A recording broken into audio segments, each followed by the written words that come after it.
One of the biggest questions I have from patients is about the sounds, the clicking.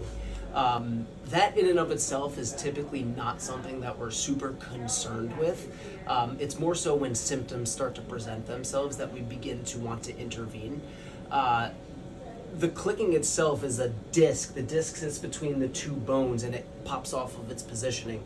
One thing that we have found to be super effective for it is called prolotherapy. It's a current therapy that we're employing in medicine all throughout the body.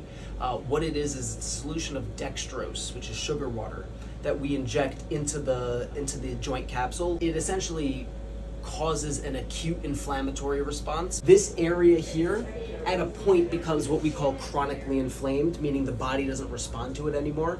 So what we do is we kind of prime the body by putting a little bit of sugar water in here, and the body says, hey, there's a foreign substance up here, let's go attack it and send all of our resources to heal it.